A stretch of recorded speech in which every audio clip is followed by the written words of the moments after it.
Will Beg for Dignity. Chapter 1. That time I drove through traffic without brakes.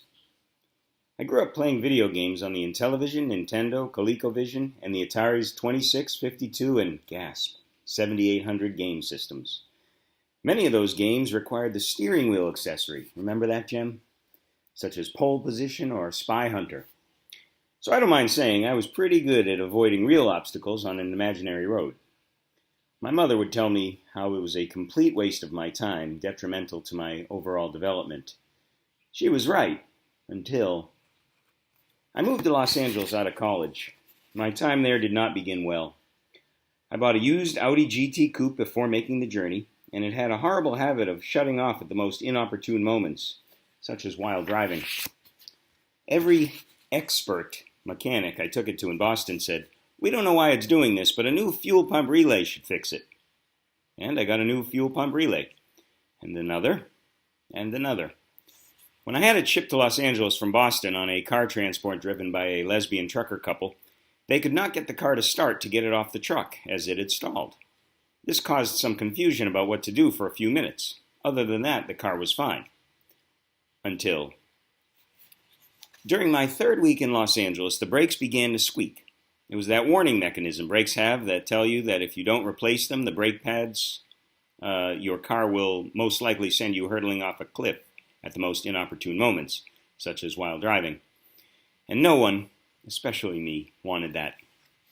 I was new in town and unfamiliar with any great brake place, and there was no Yelp back then, but I remembered that next to the nearby West Side Pavilion was a Midas brake specialist shop.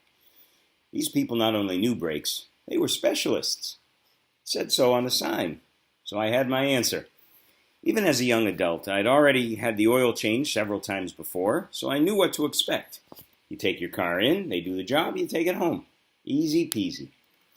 I figured brakes would follow the same pattern. This was a big leap of faith, as I'd come to find out. At that time, I had no job, so I could block off an entire day, though I didn't expect it to take quite that long. I got there at 8 a.m., and I waited, and waited, and waited. Just after 4, the technician, a Native American guy with a long braided ponytail, he stood about 5'0", informed me that the work was completed and offered to test drive my vehicle with me to show me what a great job he'd done. I thought, wow, that's super service, as he took his position in the passenger seat. I now realize he was probably as curious as I was to see if he had done the job right. We pulled out of the carport and continued down the side street. 3 rights around the block, that was all. I applied the brakes at the first stop sign. Have you ever pushed the pedal down to the floorboard? No, of course you haven't. The pedal is not supposed to go that far. It's a little loose, I said. "Oh, that is because they are new brakes," he said, sheepishly in an effort to hide his idiocy. And what did I know? I'd only been driving a couple of years and never had the privilege of owning new brakes. I took the right, another right, and then a third right to bring me back to the front.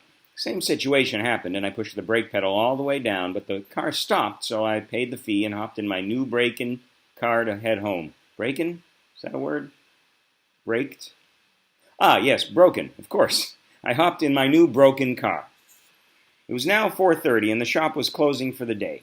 I was very tired from my day of watching bad daytime talk shows and telenovelas on the TV in the waiting room anyway, and wanted to do some writing, so I wasn't thinking, take it back and fix it. I'll wait. On to the main drag at Pico Boulevard. I turned just as rush hour was getting thicker. A red light stopped me up ahead. I pushed the pedal down to the floorboard to activate the new brakes, and the car stopped as it had previously. However, with my foot still on the brake, my car started to roll forward a little. Then the light turned green and the car in front of me took off. I accelerated briefly, then it dawned on me. Did I take my foot off the brake, causing it to roll forward, or did the car just start to roll by itself? Letting the pace car in front of me get some distance, I decided to test the brakes. Tap, tap, tap. Yep, I was right, no brakes. Gosh, I hate when I'm right, especially when it's about me driving without brakes. Okay, stay calm. How bad could it be? It's an Audi. Worst case scenario, I cause a huge pile up at an intersection. At least my car will hold up well. Actually, the worst case scenario had me running over several bystanders, a lady with a baby carriage, and slamming into a fire hydrant, thus spraying water everywhere and causing hundreds of thousands of dollars in damage. Remarkably, I was less scared than angry. A few thoughts went through my head, including one that had me intentionally causing as much damage as possible so I could sue Midas for every nickel and then force the entire Midas staff and the incompetent mechanic to work on my estate. Though if he couldn't fix my brakes, how could I expect him to properly install a jacuzzi? But that seemed like a lot of work. I didn't want to go through all that, as I still needed to find a day job, preferably one with health insurance. And then it entered my head. I'd been there before. Virtually. The hours I spent playing pole position was a practical application that prepared me for this. Ha! Mom, I was right. Of course, then my mother's favorite phrase came into my head. You could be right. Dead right. Damn you, Mom, get out of my head. Now is not the time. Nevertheless, this would be my greatest challenge, my real-life pole position. If I made it home, I'd have a story to tell. If not, well, there was always that lawsuit. No one could tell me the exact moment I'd realized the brakes had failed, right? Oh, sure, I could have turned around and gone back to Midas, but where was the fun in that? Plus, turning around was not going to be easy during rush hour traffic on Pico Boulevard. Okay, I had to think. Remember your training, Wasif. I quickly went over the landscape in my head. It would be one right turn, which I could do because this was Los Angeles, whose right on red law was its greatest contribution to society. Then exactly 1, 2, 3, 4, 5 lights across 2 main roads. And finally, one left turn, which would be the trickiest part. It was mission impossible. Should I fail, any knowledge would be disavowed. But seriously, in the event I had to abort, I could always guide the car gently to some place that wouldn't get me or anyone else injured. Theoretically. Back to the road in front of me. I figured since I couldn't stop, I would have to drive really slow and speed up just enough to keep my momentum. That way I would never have to slam on the brakes. I just had to pray for green lights. Amazingly, I made them all, including the busiest street at the top of the hill. The hill was great because it allowed me to regulate my speed.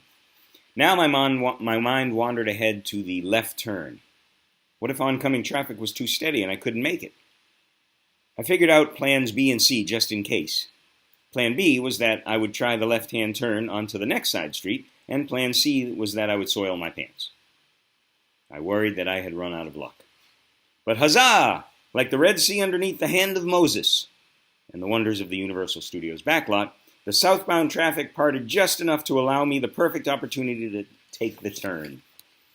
I gave it a little gas to crawl into the driveway, which leveled downward slightly and yanked up on the emergency brake when I lightly tapped the back of the carport.